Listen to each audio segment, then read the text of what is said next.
Nag-celebrate kami ng birthday ko dito sa Hotel H2O with my besties. Medyo biglaan nga pala to, as in 1 week before lang nabook kasi inantay ko pa yung go signal ng doctor ko since bedrest nga ako nung nakaraan. Actually, matagal na nga sana naming plan mag-staycation ng besties kaso nga on and off yung bedrest ko. Anyway, medyo matagal lang pala yung check-in pero ayan, dumating na sila Doki. Happy birthday! Tapos, yung nabook nga pala namin is family room. Perfect siya pag meron kayong parties kasi ang daming upuan. Tapos, ang pinakasulit and maganda dito sa room na to is meron siyang malaking aquarium. Actually, papapiliin ka kasi kung window or aquarium. Syempre, dun tayo sa aquarium. Tapos, eto rin pala yung itsura ng CR nila. Magkahiwalay yung mismong toilet tsaka sa shower. Nagdala rin pala kami ng mga books and activities and games para sa kids. And in fairness, may kanya-kanya silang station. Si Ariana, busy sa kitchen. Si Rosha naman, dun sa parang makeup or salon set. Si Kitty naman, ito sa magnetic tiles. And si Sophie naman, busy magkahera. Super cute nga nilang tingnan. Busy sila mag-parallel play. After nila maglaro, ayan, nanood sila ulit ng mga fish. Tapos, nagmerienda na rin pala kami. Sa mga curious nga pala, pwedeng mag-order ng food sa outside and magpasok sa loob. Hindi naman sila super strict. Nag-order nga rin pala ako ng piñata kasi birthday pa lang ni Kitty. Request niya na to. Hindi ako naka-order nung time na yon. So, bumawi na lang ako ngayong birthday ko. Tapos, binagay na lang natin sa theme since nga merong mga fish and aquarium. Ayan, si Nemo and Dory. In fairness, super lakas ng twins. Super gigil sila. Sila yung nakabutas nung piñata. Abaw. Pulit! There! Yay! May option din pala to pull itong piñata. So, ayan, nung medyo bugbog na yung piñata, pinapull na lang namin. And then, right after, suggest ni Daddy B, paramihan daw na makukuha ng confetti yung mga kids. Parang challenge, ganon. And in fairness, effective naman ha. Sinipag talaga silang magdampot ng mga confetti sa floor. Ganon pala maganda gawin, ano, kapag may mga chores or iuutos tayo, kunwari, games. So fast, ha? Wow, who's the fastest kaya? Go, Sophie! Go, Sophie! Go, Sophie! Go, Sophie! After namin mag-clean up, syempre, nagutom yung mga kids, kaya dumiretso na kami sa may restaurant. Dito na nilight yung cake and nagsing ng happy birthday. Ito boomerang. Birthday, now you see. And ito yung in-order namin for dinner. So, may chicken, may veggie, may tofu, may pork, and meron ding shrimp. Part 2 na lang para dun sa day 2 ng staycation namin kasi nag-swimming pa sila Daddy Christian dun sa Aqua Adventure. So, ayun lamang. Abaw! Kaya pala nung nag-check-in kami sa Hotel H2O, ang dami naming nakasabay na family with little kids. Free na pala kasi yung entrance sa Aqua Adventure for 2 days. Doon sa day na nag-check-in kayo at saka doon sa day na mag-check out. I'm super excited.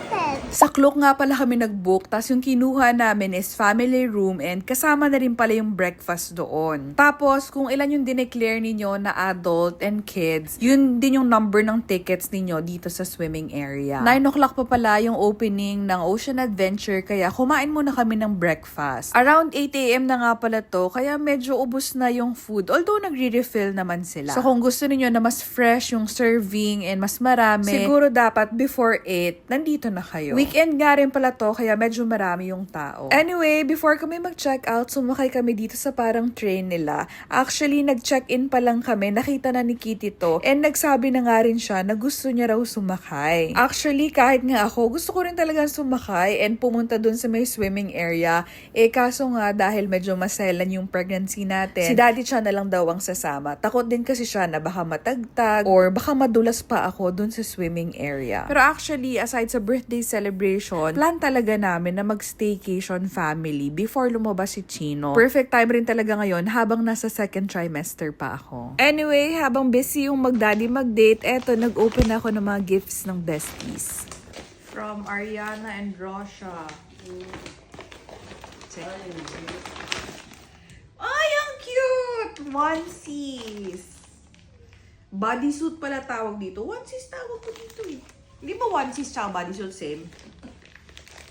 Anyway, bodysuit. Short sleeve bodysuit. Na puti. Ang ganda. Yung mga nabili ko kasi may kulay. So, perfect. Ay, hindi ko na muna alisin sa lalagyanan. I think bathrobe to. From Abby. Walang pangalan eh. Pero dalawa lang naman sila. Kung ito kay Doki, di malamang kay Abby to. Ooh. Pwedeng maternity sa hospital dalhin. Kapal, in fairness. And color pink ta.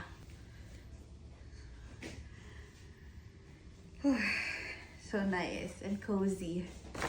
Next. This is from...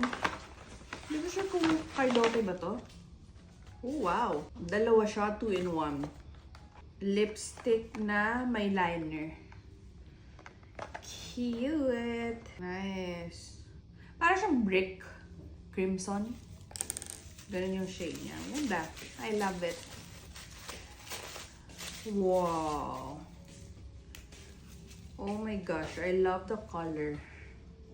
There you go. Thank you so much, besties! Dumaan kami kanina sa baby fair and bumili na nga kami ng mga ilang essentials for baby Chino. Bumili na rin pala kami ng car seat. Actually, nung nag-survey ako dun sa community natin sa Blue App, isa talaga ang car seat sa top priority ng mga parents. Syempre nga naman, safety first. Same brand din pala to sa nabili namin before kay Kitty. Originally, 18,000 siya pero nakuha namin ng around 15,000 na lang. Actually, aside sa mga baby brands, meron ding mga toy brands. Collaboration kasi to ng Baby Company and Toy Kingdom. Sabi namin kay Ate Kitty, pwede siyang pumili ng isang toy at ang galing naman pumili. Worth 4,000 pa nga yung gusto. Abaw! Sabi namin, ikot muna kami kasi marami pa naman choices. Ang ending, Play-Doh yung napili niya. Ang dami rin palang mga bundles dito aside sa mga discounts. Kaya kung may plans din kayo bumili ng mga baby essentials and mga toys, visit na lang kayo sa Babies and Kids Fair dito sa SM Mega Mall. Until July 30 na lang, kaya see you there!